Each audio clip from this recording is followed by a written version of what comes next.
Hi there. Every Sunday, a group of autistic people get together and drop in. It's an informal group, but some of the things that people say deserve a bigger audience. So they give us permission for us to put them in an edited reel, and that's what we're here for. Today's edited reel of the conversations that we have about our own autism. Cheers, enjoy. We speak. Our words, we listen. We speak. Our words, we listen. We speak. Our words, we listen. Wow, is that autistic that even though it's a drop-in, even though people can turn up at any time, we still somehow have it in the back of our heads that we're late if we come after 4:44. It's crazy, isn't it? And I'm always a little bit late. Wonder if that's autistic. It seems like it wouldn't be. I think it's because I never want to be early and for real life things. I'm feeling like the Walking Dead today, I'm afraid. So you might have to put up with me. I'm not firing on all cylinders. I slept not at all last night. I was up. I went to bed at midnight. I was up at 3 a.m. So Are you feeling all right, Lucy? yeah, I'm okay. I don't like Christmas anyway. Lots of things. It's the anniversary of my mum's death on the 26th, so the day after Christmas Day. And I just don't like the Christmas hype anyway, and I never have done. So I find it a difficult time of year. And hubby's out every day working, singing and coming back, and he doesn't really want to do tinsel and turkey and all that sort of thing. So, it's a bit hard to take. But yeah, I'm a bit stressed out. Family stuff, Yeah, sorry. It's just a wrestle. You're wrestling with yourself, I find, at this time of the year. Like I should be this way, but I'm not that way. Yeah, I can get that, Robbie. It's also my dad's anniversary of my dad's death in January. So, like you say, it's a time when everybody else seems to be okay with everything, and it's all lights and tinsel. And for me, it's not at all.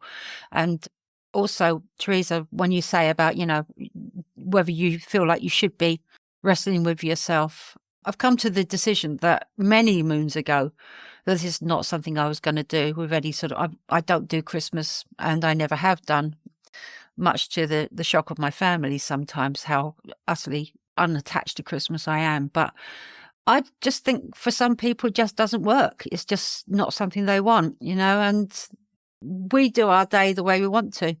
And it's good for us. We just do our normal stuff. Well, baby, that's what we're here for. I'm looking forward to that time between Christmas and New Year when we do radio days. I'm looking forward to this new format where we have 4 hours during the day where people are just available on text, or they can put voice if they want, or they can just lurk. And I just feel that as a group, there's such a positive thing that we're all doing, whilst also explaining the shittiness of some of this.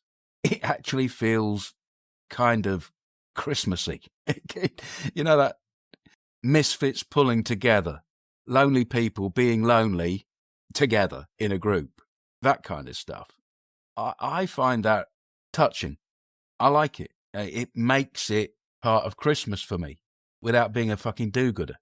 Part of my struggling back and forth is that I do have a family, and I only knowing that I'm autistic for the shortest time that I have, this is only my second Christmas. Now, of course, there are other similar times when there's this struggle, where even in a family, there's going to be a lot of small talk.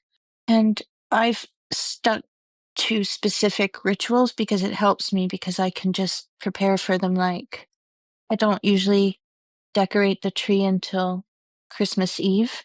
I actually like the lights for whatever, pre-Christian reason that people have them, and they are nice in the winter. So I put it up as late as possible so that all through January, which is usually so cold and dark, like so cold when you breathe in, your nose feels like meat in a freezer.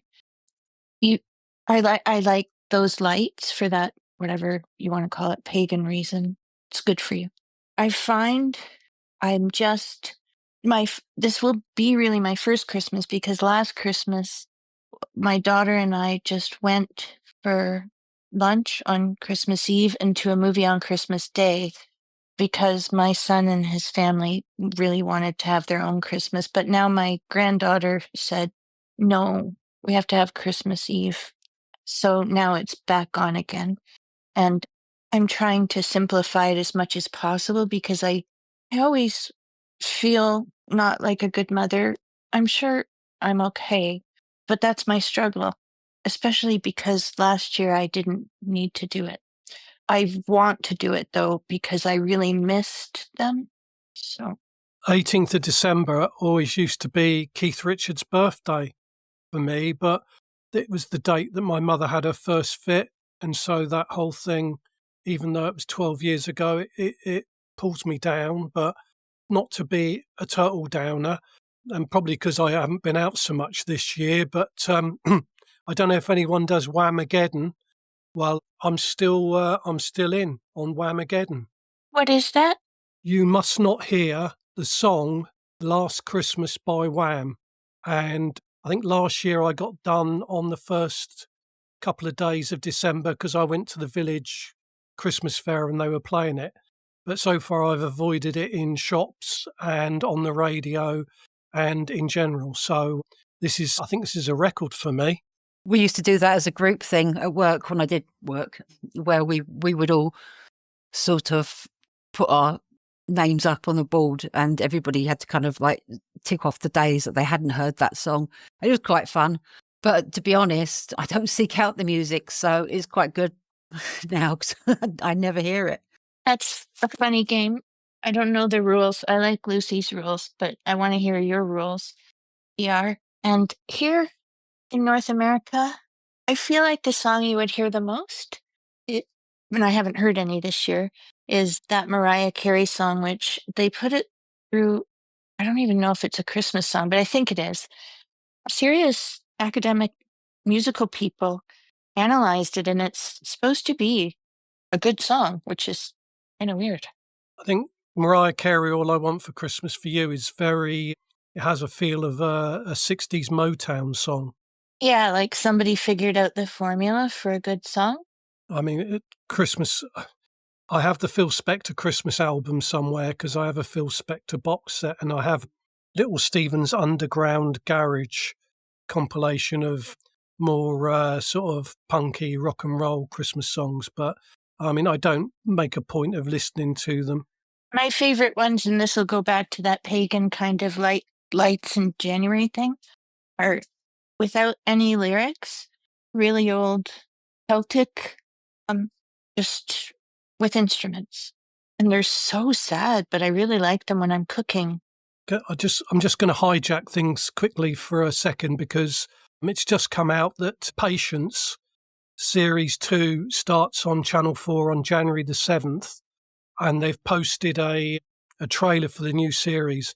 It's quite uncomfortable to watch because the new boss is quite dismissive of Patience and even quite insulting. So the overall arc of the series looks like her learning to accept an autistic person. I'll post the link for the trailer in the comments. Thank you very much. I figured out how I will be able to watch it. I think I have to pay for PBS, like a little PBS subscription, I'm pretty sure. But on the PBS note, I'm going to send you all the date when the PBS show Finding Your Roots, the episode with, what's his name, Lindo? Forgetting his first name. I'll be in the credits for doing some of the genealogical research, which is exciting. But I'm looking forward to Patience the first season. And isn't that the way that you're fine until you get a new boss? Yeah, it was actually released in the States by PBS on DVD because I don't stream. I generally don't stream. I hate to watch things on a laptop, but I was very pleased to get the DVD. And of course, the original French series as well, Astrid et Raphael, has just ended after 7 series. But I think I still feel after watching the trailer, I think Patience is quite an important program. Have you tried to watch Astrid with subtitles? It's on Channel 4, so it's got subtitles, but I have contacted Channel 4 and the French production company because there are French DVDs, but they don't have English subtitles. And my CSE French is 0. But if they ever released it on DVD or Blu-ray with subtitles, I'd definitely buy it. I guess I'm lucky because in Canada we study French. Most people don't speak French, but it's just a really good deal France made with England when they changed their colonization ownership of Canada. But then I studied it for 4 years at university, and my ex-husband didn't. He just dated a girl whose father was some kind of a Belgian ambassador. I can read everything, even contracts, but he can speak to anybody. We're just watching that. I think it's Apple TV, Pluribus, which is the Vince Gilligan thing, the new thing by Vince Gilligan after Breaking Bad. And it is incredibly good. Recommended. You do need a subscription to see it, but my goodness, we're really, really enjoying it. I'm not going to give too much away, but if you pop over to and have a look at the synopsis of the series, it's really, really interesting. It's about hive minds and sort of people coming down from other, like through signals in space, and it's really complicated, but it's a great watch if you're looking for something. I was thinking, Jules, how would you feel about if I tried to see if we could get Ella Maisie Purvis, who plays Patience, who has autism, trying to get an interview with her? We are absolutely open to anything that any of our conspirators, instigators, collaborators, foot soldiers in the autistic revolution organise. So you get the inspiration, you make the contact, you tell us what we can do to facilitate, follow up, and that's what we're doing collectively. Anybody here listening, I know that some of you are listening in different countries right now, and that might not feel appropriate, but if it's English language based, we're willing to do something with you anywhere you are in the world. Yeah, I was posting with the anchoress, and she seems reasonably open to doing an interview next year. So I'll leave it till January, and then I'll be in contact with you and see if I can see how to move things forwards on both of those. You've got to remember, GR, though, that these are pretty heavy contacts you're talking about. These are not Tupney Halfpenny people. These people have careers and images and God knows what to protect them from small groups like us fucking it up for them. So it's really kind of difficult to come across or give people a sense of trust and reliance that they would interview with us here at Autistic Radio when you're talking about somebody at that end of things. They are recording artists. I have experience with this when I've worked at newspapers and magazines, particularly in the magazines. I threw a lot of parties for people, my favorite, Bill Nighy, but really famous people. And the people themselves are lovely and normal, and it's getting through their PR people, their agents, and then sometimes people associated with the show that you want to talk to. And oddly, I'm awkward, but I leave a good voicemail that somehow has some sense of sincerity in it. That usually then what happens is they try to figure out who you are, who the person leaving the voicemail is, and then somehow it has worked out. Yeah, the last time I mentioned it to the anchoress, she said she'd be there with bells on. And yeah, she is quite a private person.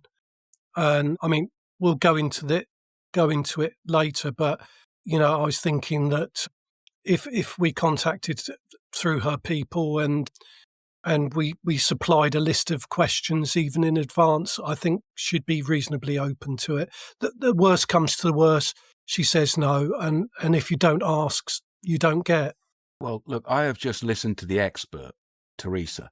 I completely ask you in every possible way to deal with this through Teresa. Teresa's the person for this, and I will do whatever Teresa tells me to do, and you guys get together because she knows.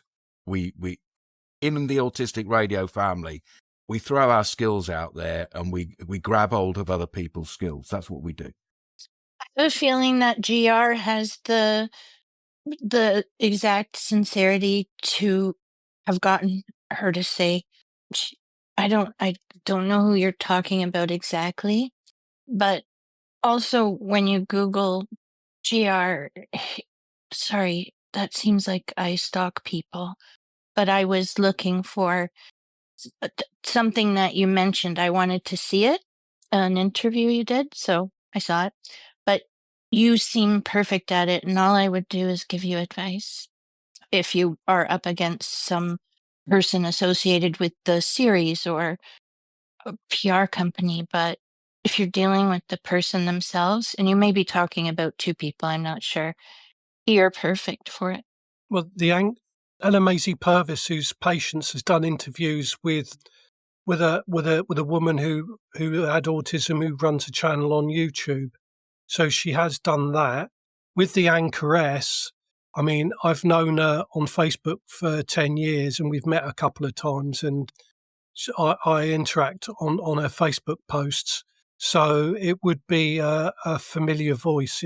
But if we don't ask, we won't find out. And at the end of the day, if I reached out to the anchoress and Ella and they say, no, we won't do that, I'd rather try and rather than think, it would be really good if we could get them and then never having tried.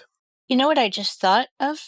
Maybe one day next year we could try one of those collabs with another podcast. Have you ever listened to one? This is the only one, really. It's I really don't do anything like that except for on this one. I rarely listen to. I listened to a BBC Sounds thing yesterday because a friend of mine in Germany is a big Laurel and Hardy fan, and there was something about Laurel and Hardy visiting Stan Laurel's sister in 1953 and serving behind the bar in a pub, and I knew he'd like that, so I listened to that. But generally, I don't download, I don't stream or anything. I love that idea, and I have a feeling it's going to work out.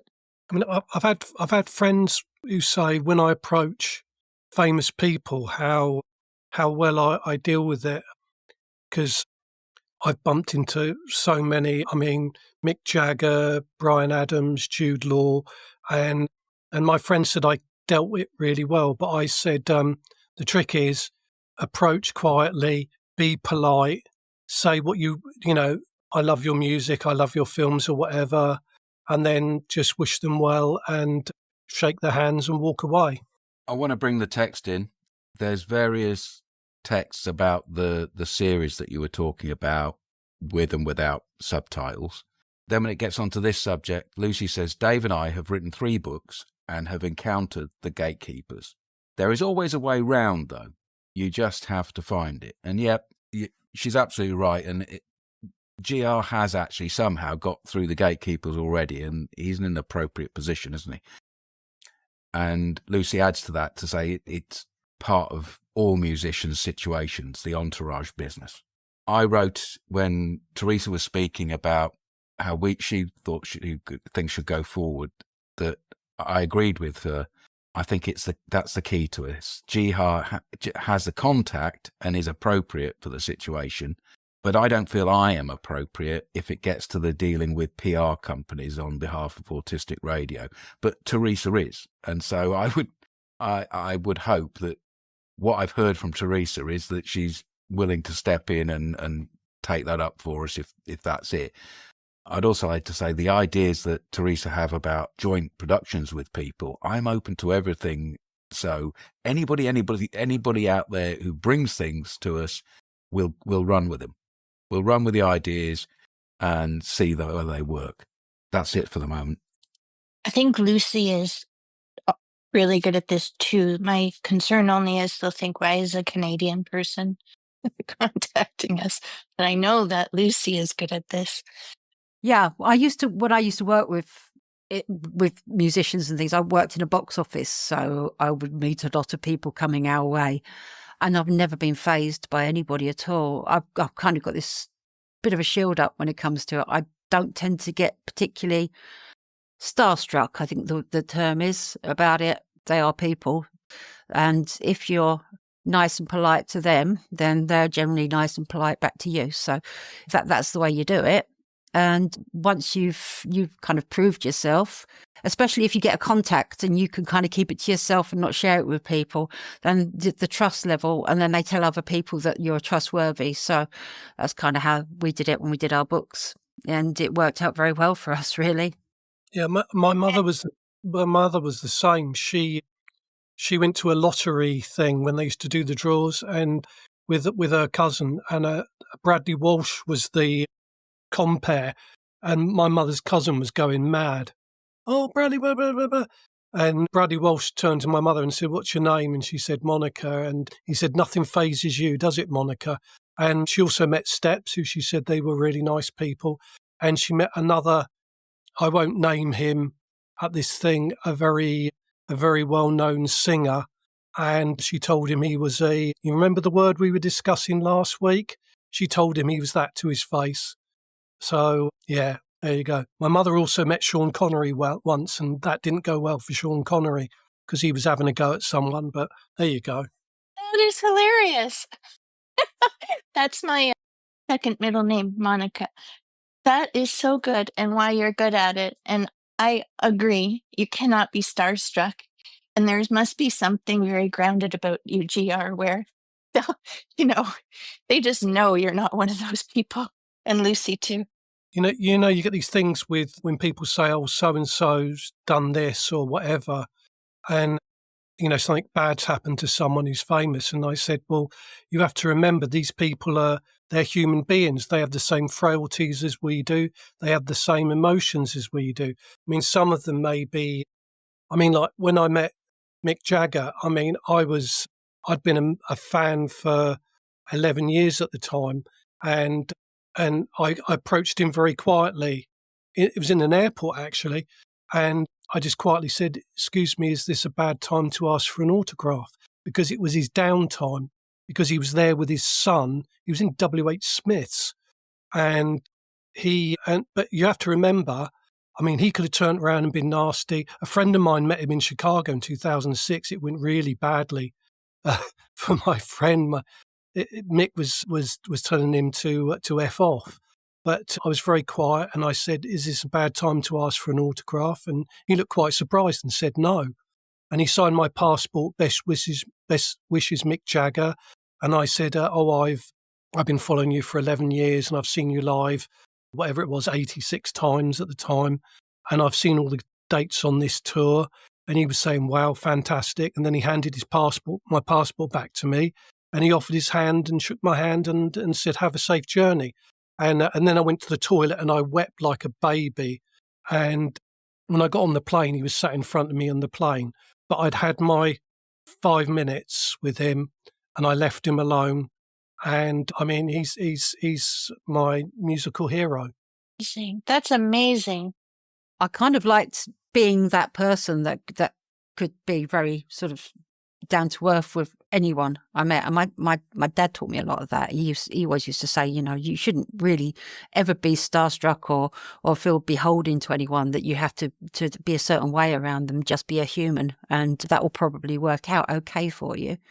But I used to make it my job, when I was working within the kind of music business, if I met somebody and they were famous, I made it my sort of habit to always say hello. Because that's a good way of just testing the waters a little. I say, "Oh, hi, really nice to meet you," as they came in and out. But and it actually ended up being that I met some amazing and interesting people and managed to speak to them. It was great. tell you a quick story. A friend of mine who's a big Stones fan, his girlfriend, she noticed that Marianne Faithfull's father lived near to her because apparently he was in the phone book. So she wrote a letter to Marianne's father saying, "I really like Marianne Faithfull, and would it be possible that I could meet her?" And a letter came back saying, "Yeah, Marianne's coming round on this date. Come round and have tea with us." So my mate's girlfriend went to Marianne Faithfull's father's house and had tea with Marianne Faithfull. Apparently Marianne was a really nice person, actually. Anyway, a couple of months later, Hole were playing at the Shepherd's Bush Empire, and my friend was with his girlfriend watching the celebs going near the stage door, and this car pulls up and out gets Marianne Faithfull. And as she's walking towards the door, she looks into the crowd and she sees my mate's girlfriend and she says, "Oh, Lisa, thank goodness you're here. I'll have someone nice to talk to." And she had my mate's girlfriend pulled over the barrier and they went into the stage door arm in arm and left my mate standing there like a lemon, and he didn't see his girlfriend till after the gig. You should write a book. Some of my Stones friends could write brilliant books. They really could, of encounters. I mean, the guy I was just talking to, his girlfriend Marianne, this guy was really into Motorhead, and he was at so many gigs and meeting up with, because Lemmy again was supposed to have been a really nice guy, and Lemmy called my mate nuisance, and funnily enough, so did Johnny Rotten.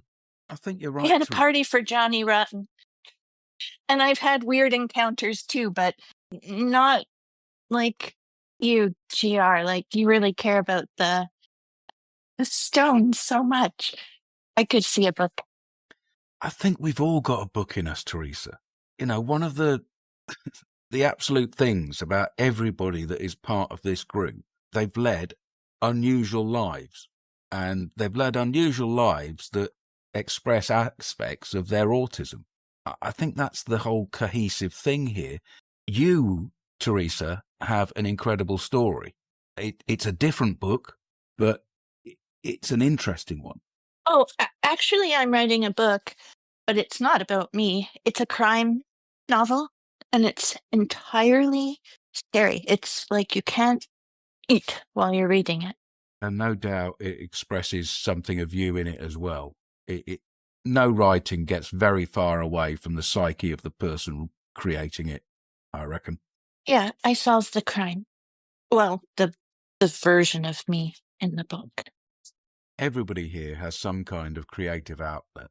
Blogging, speaking here is a creative outlet, and editing here is a creative outlet. People are into their music. People are musicians themselves. People are everything out there. That is a representation of a normality in the world of autism, that we are looking for ways of creating and communicating in alternative ways to how the normal run of the everyday works. I write a little thing up on Facebook on the 31st of December, and I mean, this year has been so many things.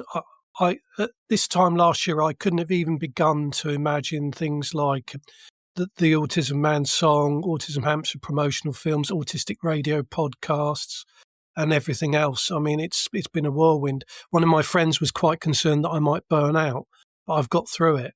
And it's been an incredible year for me, really. Yeah, I'm going to go back and have a look at the texts because they've been coming in whilst we've been chatting. So let's see where we are with that. So we're talking about sort of, Jules has been saying, look at the collection of skills, attitude and experience we all have collectively. And he says, go fucking us, which I absolutely agree with, to be honest. Go fucking us. We're brilliant. Our stories are fucking good stories as well, Jules. Robbie says that he's not seen many of his favourite artists or bands live. And GR has said that it's true that we all have a book in us. Robbie has tried to write a book. You should probably tell us a little bit more about that, Robbie. And his best way is to communicate is through music. Yeah, because that's your thing, Robbie. You're so musical, and you know you've got so much talent, honestly, and so much knowledge as well, much more than I've ever had. So there you go. That's everything in the text. The only problem I would find with writing a book about my life is that it's been so fractured into so many different bits that I'd have to kind of deal with a part of my life and then move on to the next part and then the next part. So I've probably got about 50 books in me because I've been in so many different life situations that it would be difficult to try and compile them all into one thing. So it would be a kind of an on-running series of me just in my different guises over the years. And the way that I've had to change and react to life means that I've just been a different person. Every year I'm a different person. Do you know, I was actually coming home from Chicago in 2002 on a plane, and I got chatting to the woman sat next to me, and she was a big fan. I told her I was a big fan of the Stones, and she said I'm a big fan of Aha. And we had a really long, and I mean, it was a long flight, obviously, but the conversation wasn't about the music.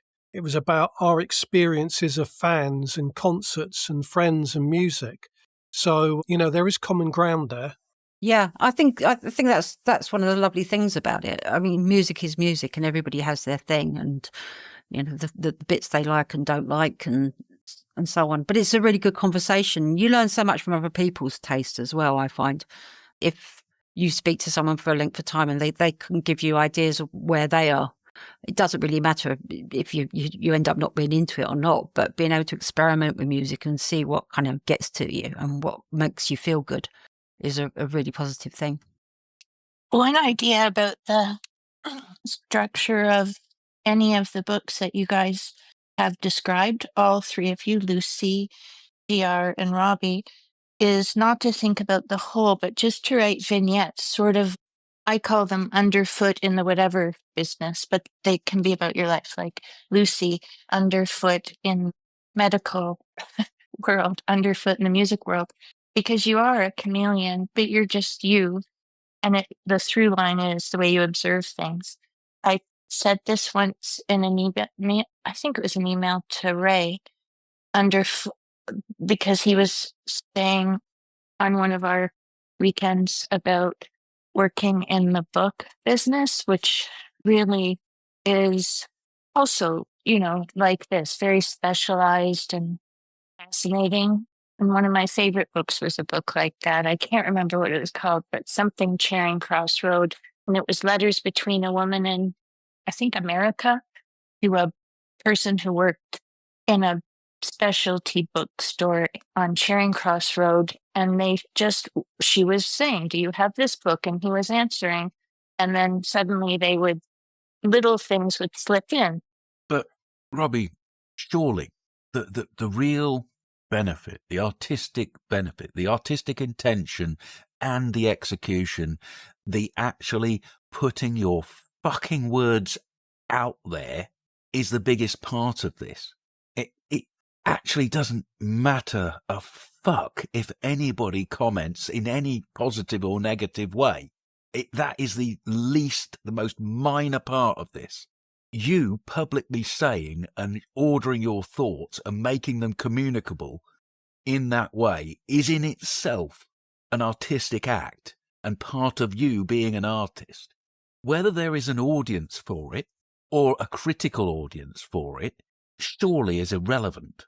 The art is the fucking art.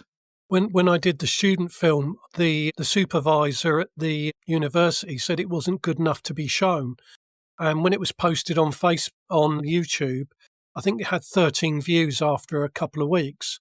And it's not just a matter. Sometimes, if you want people to hear things and see things, it's no point just sticking it somewhere and forgetting about it.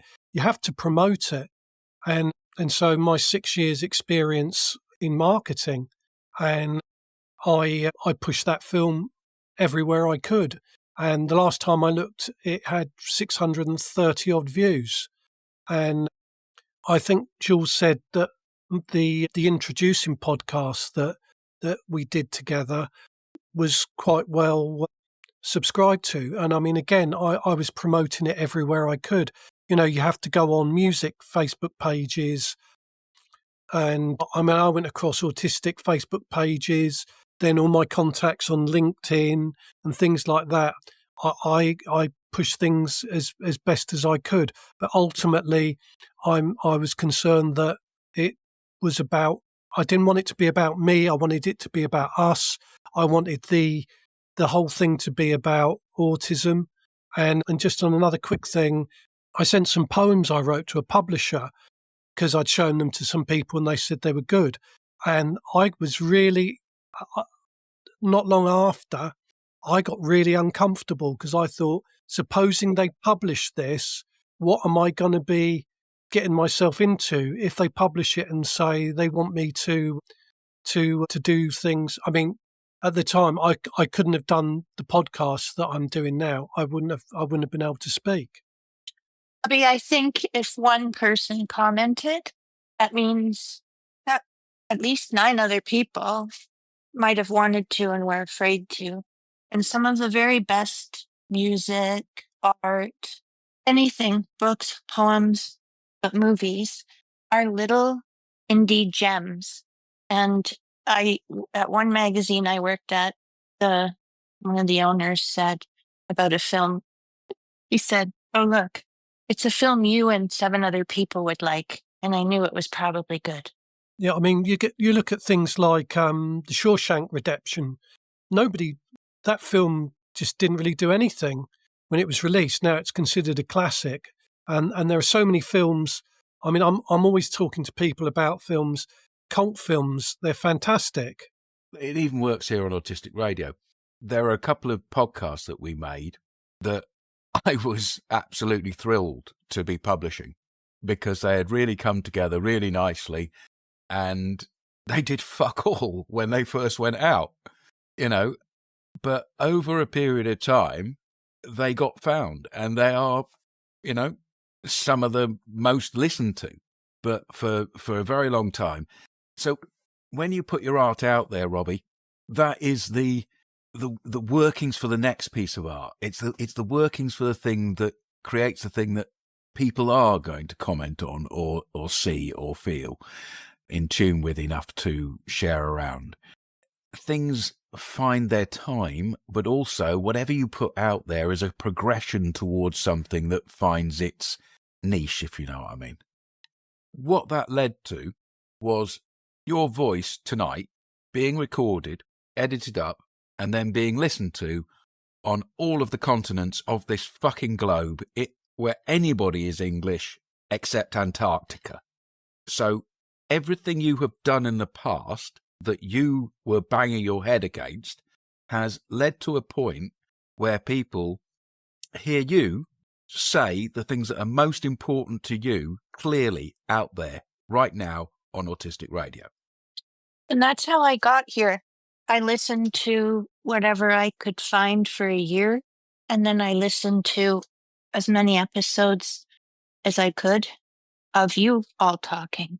But it took me a long time, and then I listened to it live, made a comment, and came here. So yeah, I heard your voice, and I didn't say anything about it, Robbie. But yeah, however you express yourself is valuable. And writing in itself, even if you put it in a drawer, they say is valuable, but you have a lot to share.